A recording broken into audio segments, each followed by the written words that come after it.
समाज में सेवा भाव या राजनीतिक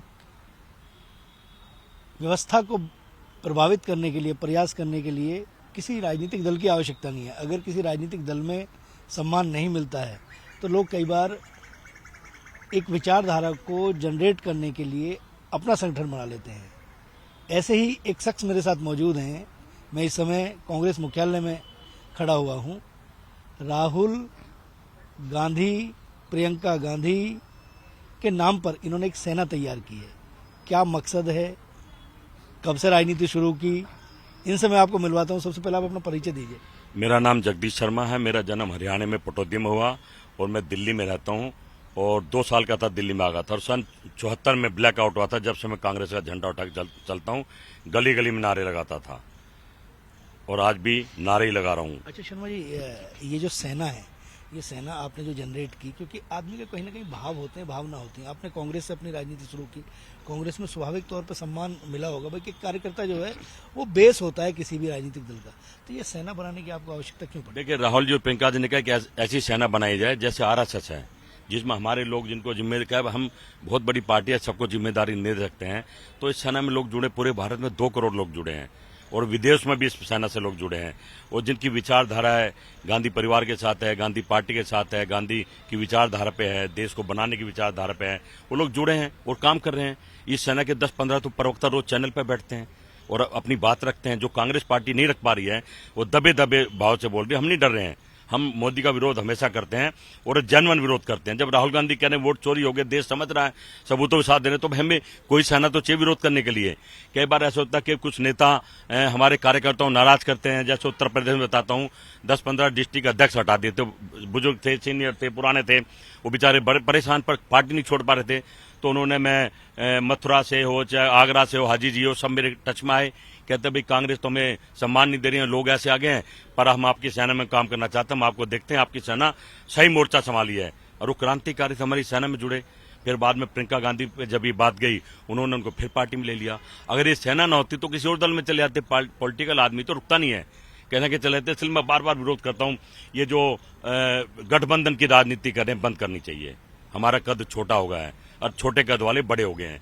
हमें पूरे देश में अपने दम पर चुनाव लड़ना पड़ेगा। आज ही अनाउंस करना पड़ेगा राहुल गांधी जी को, ताकि पार्टी तो खड़ी हो जाए।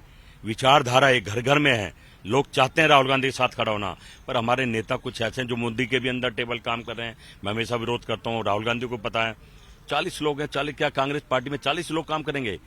पद भी चाहिए, प्रधानमंत्री भी बने, सेक्रेटरी भी बने, जनरल सेक्रेटरी बने। मैं समझता हूँ इस सेना के माध्यम से लोग निकल रहे, प्रवक्ता बन रहे हैं, अच्छा काम कर रहे हैं। बहुत से लोग अच्छा काम करके पार्टी को लेना पड़ा उनको। कई लोग हैं जो कांग्रेस में प्रवक्ता बन गए सेना से निकल के। तो मेरा मतलब तो है कि कांग्रेस को इकट्ठा करने के लिए अब हाईकमान को भी सोचना पड़ेगा और 2 बात का ध्यान देना पड़ेगा। एक तो बैलेट पेपर से चुनाव हो, चुनाव का बहिष्कार हो, नहीं तो हम हारते रहेंगे। 50 चुनाव राहुल गांधी आ रहे हैं, राहुल गांधी थोड़ी आ रहे हैं, भारत की जनता, भारत का लोकतंत्र आ रहा है। ईवीएम से हरा रहे हैं, डीएम से हरा रहे हैं, सिस्टम से हरा रहे हैं। कहीं ना कहीं ये सेना पुरजोर मोदी का विरोध कर रही है। बाकी मुझे लगता नहीं राहुल गांधी के अलावा 1-2 नेताओं के अलावा कोई और भी विरोध करता हुआ। सब चुप हैं, सब डरे हुए हैं। जो डरे हैं वो मर गए, जो डर गया सो मर गया। भगाओ बाहर उन्हें।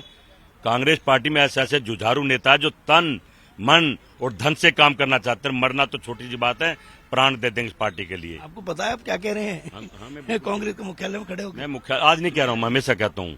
मैं तो नाम ले कहता हूँ, वेणुगोपाल जी ने इस पार्टी का बेड़ा गर्क कर दिया। पैसे लेकर टिकट दे रहे हैं, हालात खराब हैं, हिंदी आती नहीं है। पहले चाको था, फिर पीके था, किस किस का विरोध करें? एक ने तो दिल्ली का सुपड़ा ही साफ कर दिया। दिल्ली की अब कांग्रेस दिल्ली में आएगी नहीं, सुपड़ा साहब आज वो बड़े पद पे हैं। कहीं ना कहीं ऐसे लोग जिनकी बीबी बीजेपी में है और वो कांग्रेस में बैठे हैं और एक वोट उनके पास नहीं है, जनता नहीं है और बड़े पद पे हैं, कब्जा करके बैठे। 40 लोग हैं, घेरा बना रखा है, उनके पीए चपड़ा से भी मिले हुए हैं। आरोप लगा रहा हूँ, दमदार लगा रहा हूँ। और किसी की मां ने दूध पिया तो मुझे पार्टी से निकाल के दिखाए, जूतों से वार रोड पे न मारू तो। मैं कांग्रेस का सिपाही हूँ, समय दिया, टाइम दिया, जीवन दिया है। और मेरे जैसे हजारों कार्यकर्ता जो इस तरह से रोष प्रकट कर रहे हैं। अब तो हमारे नेता राहुल गांधी जी, प्रियंका गांधी को समझना पड़ेगा कि हम दुखी क्यों, हम हार क्यों रहे हैं। असली हार का कारण वो है जो राहुल गांधी के आसपास हैं, जो लड़ना युद्ध इधर चल रहा है, राहुल गांधी को इधर भेज देते हैं। अरे फ्रंट फुट पर लड़ो ना, राहुल गांधी लड़ रहा है अकेला बेचारा। ये जो 40 नेताओं का आप जिक्र कर रहे हैं, इनके खिलाफ विरोध करने के लिए कोई आपकी रणनीति? बस देखो, मैं तो हमेशा विरोध करता हूँ। राजीव गांधी ने सोशल मीडिया दे दिया है, नहीं तो कहाँ विरोध कर पाता। सोशल मीडिया में खूब बोलता हूँ, मैं सबूतों के साथ बोलता हूँ। बताओ मैं झूठ बोल रहा हूँ तो?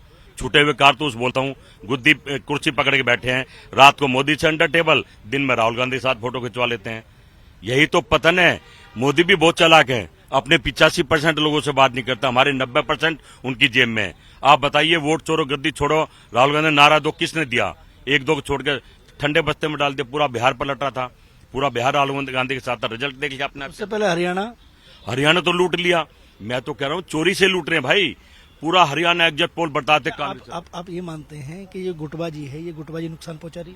देखिए, गुटबाजी नहीं है। 10-12 लोग हैं, ये आपस में दूसरे घेरा बना लिया कि राहुल गांधी के पास कोई आना नहीं चाहिए, राहुल गांधी से कोई मिलना चाहिए। जो मिलगा वो शिकायत कर जाएगा। ये गुट राहुल गांधी को पहले अभिमन्यु की तरह अपना घेरा तोड़ना पड़ेगा। आज पूरा देश राहुल गांधी के साथ खड़ा है। देखिए, भारत जोड़ो यात्रा कितने लोग थे, चले साथ। बीजेपी सोचती थी केरल में गिरेगा, चेन्नई में गिरेगा, मध्य प्रदेश में गिरेगा, गुजरात में गिरेगा, यहाँ रुकेगा। वो शेर आंधी तूफान बारिश बर्फ में चलता रहा और जम्मू कश्मीर पे जाकर होगा अपनी समापन समारोह में। कार्यकर्ता किसी भी संगठन की रीढ़ होते हैं और स्वाभाविक तौर पर जब कार्यकर्ता का मर्म निकलता है तो चिंतन मंथन मनन होना चाहिए। अगर ये आवाज कांग्रेस मुख्यालय से कांग्रेस के बड़े नेता और रणनीतिकारों तक अगर पहुंच रही है तो स्वाभाविक तौर पर इस पर विचार कीजिए। कैमरा पर्सन सचिन के साथ राजकुमार चौधरी, नेटवर्क 10, दिल्ली।